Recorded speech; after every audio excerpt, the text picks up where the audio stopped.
You just really do not like my iPhone, dude. There it is. No, brother, my apologies. No, that was a function of this new software that I'm using. It's just different, and I just missed a button. It's not the mixer where I usually have to find my problems. There's a software encoding tool that I forgot to turn on. I just missed a step, man. I screwed up. That's okay. Are we ready to go again? Yep, we're ready to go again. We're going to end up having a half a show today, but we got what we got. That's all right. Now you remember Mitt Romney and Barack Obama were running in the last election. I got to set the stage for this, Sure. right? Somewhere, somebody, somehow came along and managed to begin convincing the American people that Mitt Romney was going to do away with Obamacare and force women to not be able to go to Planned Parenthood and force women into having to have babies that they didn't want. And they weren't going to get medical care. They weren't going to get their pills for birth control or any of that, right? Because abortion is about health, right? Yeah. So I'm over talking to my neighbor one afternoon, and I said, so who do you like in this election? He goes, oh, well, I got to support Barack Obama. I said, you got to be kidding. And I went down the list, and I said, no, man, look what's going on. Bing, bing, bing, bing, bing. He goes, none of that means anything to me. And I had talked about terrorism. I had talked about the economy. I had talked about a litany of subjects. Yeah. He said, the only thing that matters to me is the fact that Mitt Romney is going to make sure my daughters can't get birth control. And his oldest daughter was 3 years old. That's what we're dealing with, folks. Yeah.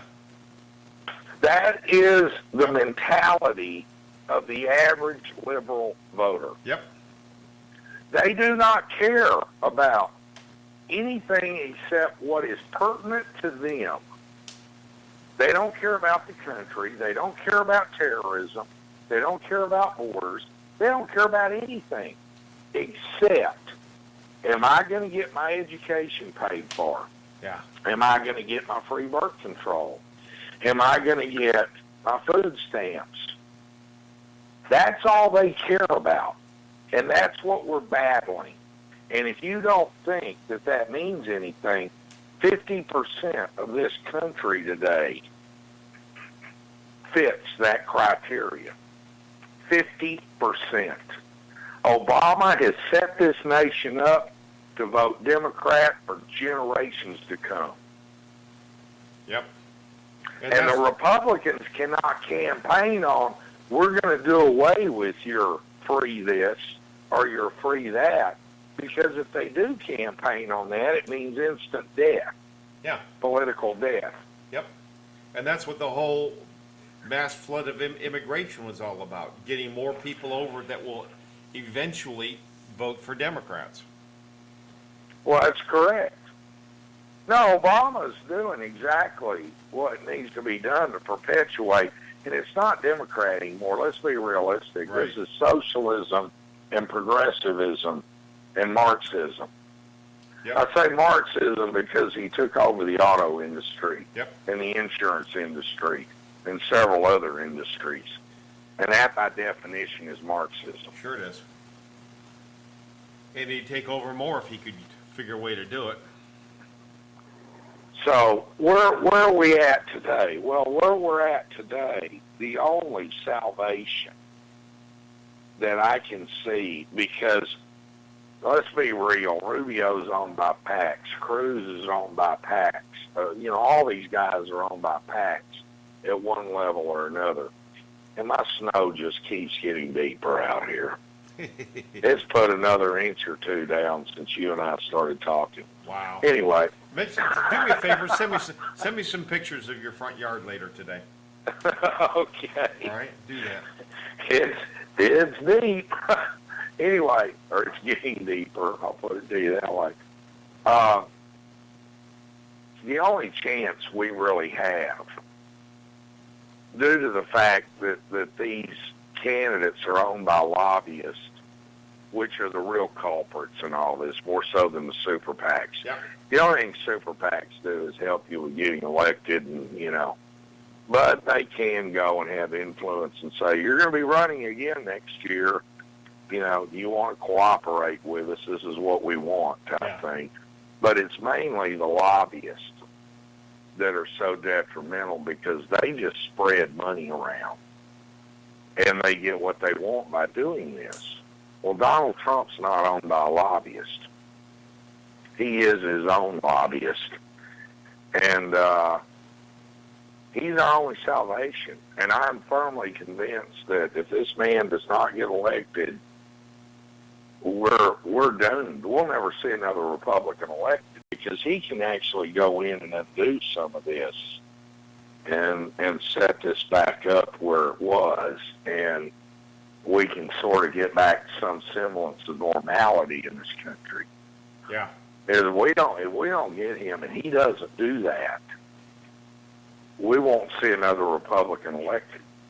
That's my viewpoint. You're right. This is our last chance to get it turned around. And when I say Republican, I mean a real, live, genuine, conservative Republican. Right. Yeah, not a Boehner or I'm not talking about a Boehner or Rubio. Somebody of that nature. Yeah. No, I agree with you. It's our one last chance to fix this mess and undo as much as he can undo. And fortunately, a lot of what Obama did, he did with executive orders, and all it takes is this swiggle of Donald Trump's pen, and he can undo each one of those. The laws are more complicated to undo. But I guess they can legally do that, can't they? Yes, Go sir. in and say anything that Obama signed under the guise of an executive order, I'm undoing. Exactly. He could undo them just as quickly as they were I guess done. they can do that.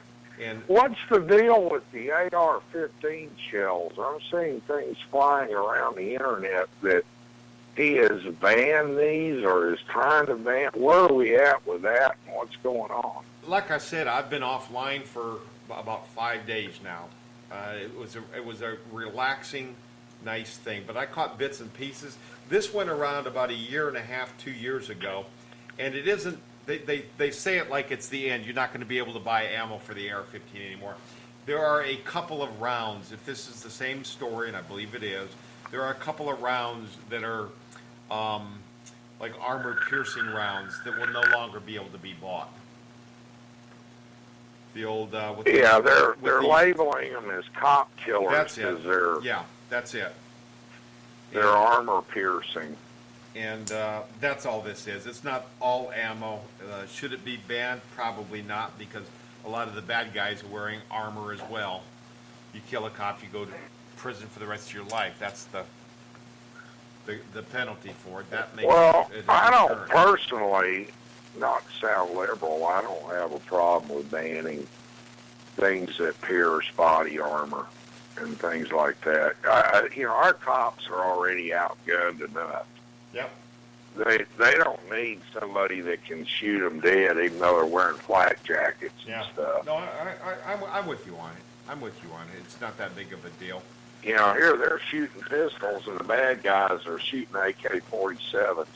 It's it's bad enough as it is. Yep. Combine that with cop-killing bullets on top of it. I agree. And while I am not I'm not for the militarization of our police departments, it's kind of hard to say that we can't arm them with the AR-15s and stuff themselves, because we've all seen, the bank robbery in L.A. a decade back, where they're on the streets with 40 caliber handguns. Well, it's kind of like Secret Service. They got their own version of it's a cross between an AR-15 and something else. They call it a jar, believe it or not, just another rifle. Yeah. And that's the nickname for it. But it's sort of a hybrid that's custom made for the Secret Service. Yeah, it's a lot more compact too. and it's fully automatic. Yep. Well, it's easy for Obama to be against guns when he's surrounded by, 150 agents that have these fully automatic weapons too. Sure, absolutely. He will be for the rest of his life, unfortunately. Right. Unfortunately. Yeah. Yeah. So anyway, then we have Virginia.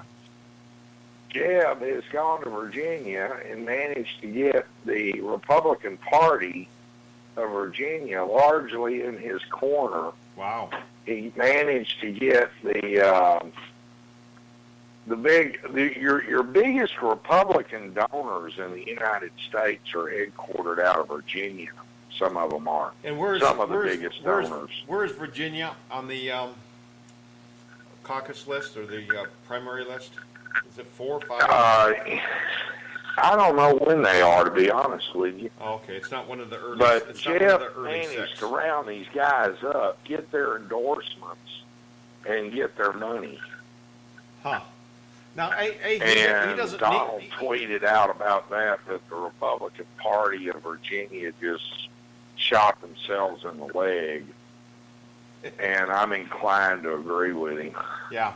Well, here's the thing, though. A, he doesn't need the money. He's got a lot of money that's still being offered to him. B, why go to Virginia? If you're not winning in the first 3 or 4 states, you're out of the race. You're breaking up, Tom. I can't hear you, buddy. Okay, let me try it again. Why would he waste his time with Virginia? If you're not winning in the first 3 or 4 primaries, you're out of the race. Why would he be focusing on Virginia? Why wouldn't it be in New Hampshire or Iowa or somewhere that matters? Well, because Virginia, again, is where your big boys are headquartered. And Virginia is a huge coup d'etat for Jeb. If he can garner Virginia, or the perception that he's garnered Virginia, that'll carry him into many more states. Virginia is a big deal. Oh, okay. Virginia, Texas, those type states are huge deals. Florida is a big deal. Yeah. While I love to tout Iowa actually isn't that big of a deal. But it is first, and it does sort of give everybody a glimpse of the way things are trending. Well, isn't it still the case that no Republican has ever won without winning Iowa? That makes it a big... No, that's Ohio. Oh, okay. Ohio. You gotta have Ohio, not Iowa. Okay. Close. Because Ohio, the electoral count there is so big. Oh, okay. It's not because of the first race. It's that. I got you. Ohio's got a huge electoral count, like 35 votes or something. Yeah. It's big. I don't remember the exact number. It's like 35 or 40 votes, and it's big. But Ohio is sort of your Midwest pivot point. Yeah. And as goes Ohio, so goes Michigan as a rule, Indiana, and those other states. You can get a read on the way things are going by Ohio. Okay. But the first 3 or 4 are what's really critical to win. You win those, and you've pretty much got momentum. Well, yeah, because it gives you a launch pad for your fundraising. Yeah. For your big fundraising. I mean, if you come out of New Hampshire and you just took down a second in Iowa, first in New Hampshire, and a second in South Carolina, all of a sudden you're a very, very serious contender. And if you do first in all 3 of them, you've got momentum that's going to be real hard to beat. Well, yeah, that's why. But Iowa's sort of a false flag, if you will, in that Iowa usually picks the guy that has the biggest Bible and is able to quote the most scriptures. Huh. I hadn't realized that. And yeah, well, that's why Santorum was chosen last time, and that's why Huckabee was chosen the time before that. Yeah. Iowa actually has not picked a winner since Reagan. Wow. Yeah, Bush Wow. 43 didn't win here. I didn't realize that. Bush 41 didn't win here. Wow. So it's we've had a bad run in Iowa. its importance is only in for building momentum then. To come out of the gate with the first one and roll into New Hampshire and win there gives you 2 rather than 1. Other than that, it really doesn't. Yeah, New Hampshire is more of a barometer of, now they're a bit more moderate there than they are in Iowa, but it's more of a barometer of the actual electorate. Iowa, if you were going to choose another state to mirror Iowa, it would probably be a Tennessee, something along those lines, possibly Virginia. Huh. Because Virginia is the headquarters of the old Christian Coalition and Jerry Falwell and all of that. Yeah. Interesting. And Tennessee has a church on literally every street corner. And now they're getting a mosque on every street corner. That's what I hear. I hear Yeah. they're building some down there. In Nashville anyway, Murfreesboro. There's been a lot of mosque burnings. We had a mosque set fire to down here in Houston area this last week. Okay, you're breaking up horribly here, my friend. I'm having trouble hearing you. And I'm baffled. I think that's the NSA because I haven't touched a thing. So I was talking about mosques. Mosques are burning all around the world. All through the UK, in the largest mosque in Europe, had a fire set to it this last week. There have been 700 mosques in the EU that have burnt this year alone. And in Houston this last week, somebody set fire to one of the mosques. So there's... Sounds to me like they're having really severe wiring problems. Yeah, right? Yeah. They might want to get with their architect and see what's going on in there. They seem to be having some wiring issues. They might want to get with their travel agent. agent. It's a shame that many of them burned down. I know it. It's all that electricity in the air. Yeah. Well, it seems that in many countries, Sweden is one of them, England is another, Germany's another. The governments are still saying, yes, we want to take in the refugees, but the people are rising up and saying, no, not so much. And while it's against the law, and neither you nor I would ever encourage any violence or arson, that would be definitely a wrong thing to do. There's certainly nothing wrong with rejoicing when we see this happening, people being driven out. There was a story in the paper, we're coming to the top of the hour, but just a real quick off politics for a minute. There was a story in the paper this last couple of days of a couple in South Africa, a white liberal couple, that took in 140 Muslims that were displaced out of North Africa. They took them in and let them live on their farm. And in about 3 months, they had risen up against this couple. They tore their fences down. They destroyed the farmhouse. They tore the doors and the windows out and forced the couple off of their farm. They said, you haven't done enough for us. You haven't given us transportation to get back where we need to be, where we can go and be safe.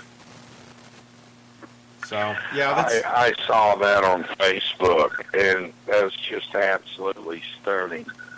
Yeah. Well, again, it goes back to, and you're a better expert on this than I am, but it goes back to everything, we've been saying for quite a while, Tom.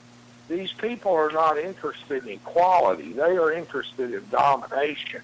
They are interested in religious theocracy and rule over everyone else. Yes. Because they're commanded in their Quran to conquer. And that's the thing nobody's understanding and nobody seems to be getting. They think that it's a peaceful religion, and it's not. And we point They're this out. commanded to conquer. We point this out, and they call us Islamophobic, and yet we're only saying what they're saying. We're using their very own words. We're playing tapes of them saying, we will outnumber you, we will over-immigrate, we will over-procreate, and we will conquer you, and we will take your land and your laws, and we will replace your laws with Sharia. Their own words. I know. And people are still saying, let them in, let them in, let them in. Well, again, we had that conversation about lobbyists. One of the biggest lobbyists in Washington, D.C. is CARE, Yes, Council for American Islamic Relations. right. These people are funded by the Muslim Brotherhood. They are a branch. These people are going around to each congressional office explaining very eloquently, Muslim is a peaceful religion. Let us tell you about it. Yeah, And then if you support us, here's $25,000 to Right. help you.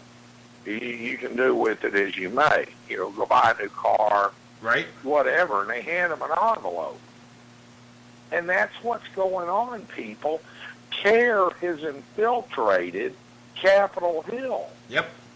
And until the American people realize this, we're going to be in more and more and more serious trouble as time goes along. Yes, sir. And they've infiltrated both sides of the aisle. They have strong friends in the Republican Party as well as the Democratic Party. Well, sure. I've watched interviews with the CARE officials, their president, whatever they got, I don't know. Yeah. Let me tell you, these people are wearing Armani suits, Rolex watches. They're extremely well-groomed. They're highly educated. They've all got degrees in political science and media and communications. And I mean, these people know what they're doing. And they know the They are Constitution. very good at what they do. They know our Constitution as well or better Sure. than most of Congress. Sure. And they know, and they're using our laws against us. Exactly. And they're using our compassion against us. They know what they're doing. And the American people don't get it because these people have gone to the media. Yeah. You know, now we have Al Jazeera television here. Yeah. And it's an Americanized version to purify and cleanse the news to make it palatable for America. Right. Thank you, Al Gore. Exactly. I mean, these guys know what they're doing. They're not stupid. They are extremely intelligent. And the thing that frustrates me most is not that they know what they're doing, not that they're good at it. What frustrates me most is in their own words, in the documents that were confiscated in 1981 by the FBI when they're doing an investigation on the Holy Land Foundation. They uncovered documents from the Muslim Brotherhood. The documents stated that they will create these organizations, these civic organizations, and through these organizations, they will overthrow the United States and replace our laws with Sharia laws. Their own words, and people still don't believe them. If somebody says, I'm going to kill you, I'm going to take them at their word, and I'm not going to let them do it. I'm not going to let them move into my house when they say they're going to kill me and my family. And yet these liberals just don't seem to believe, oh, they just say that. They don't mean they're actually going to kill you like they've killed all those other people. It's like, how stupid can you be, people? Well, they're going to. I would say, you know, if you forced me into gambling on this, I would say if the trend doesn't change here in the United States, and real rapidly, within 10 years, we're going to be much like Paris is today. Oh, yeah. You're going to have, because in Dearborn, Michigan today is I mean, it Michigan. very closely resembles Beirut. Areas of Minneapolis, areas of Nashville, Tennessee, Murfreesboro. There are three, or at least those three, and I believe a couple more areas in this country that are just one short step from having no-go zones where the police won't go. In Dearborn, they won't go. The police will not go into Dearborn, certain areas of Dearborn, Michigan, unless they have a whole squad. Well, absolutely. You're 100% correct. And I was talking to Tom Trento one day from the United West organization. I was down at his studios and visiting with him and did some interviews down there and what have you. And he's been to Dearborn several times during their festivals. Yep. And tried to, he took a group with him, and they tried to, hold up Christian-type signs and things like this.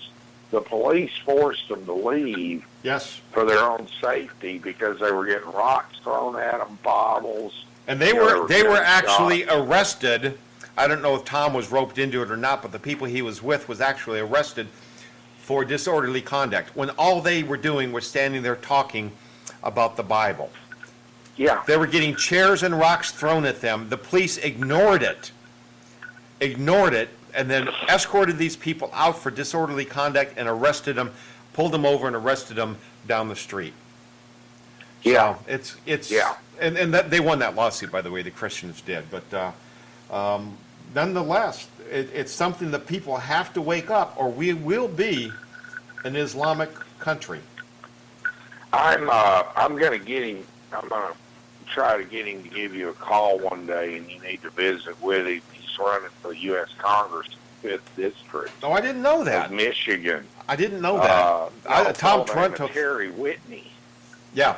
And Terry Whitney is, he lives about 30 minutes from what we're talking about. And he's told me several times, Ken, you won't believe it. You will not believe that this is sitting inside the United States of America today. Yeah. Dearborn, Michigan used to be one of the hubs of our great automotive industry. Yep. They used to have factories there. He said you can't even read the signs anymore. Everything is written in Arabic up there. Yeah. Nobody dresses like we do. Everybody's wearing hijabs and they didn't take. White robes. They haven't taken over the city council in Dearborn because there's still a strong mix of population. But they did take control of a small town right up to and touching. I don't remember the name of it. It's got a weird name. But just last month, the city council was elected, and they were predominantly Muslim. And they have started enacting Sharia law. Alcohol can't be sold in certain areas now. You can't go outside after a certain time. Different aspects of Sharia law are now in play as city ordinances in an American city. Yeah. And I remember years ago, back when I owned some tractor trailers, I used to go up to Michigan up there occasionally, and I'd go up I-75. I don't remember the name of the town. It wasn't too far into Michigan. But you go up I-75, and there was this huge, beautiful mosque. I mean, this thing was gorgeous. It had gold domes on it and gold spires. And, I mean, it looked like something straight out of Saudi Arabia that one of the princes would build or something.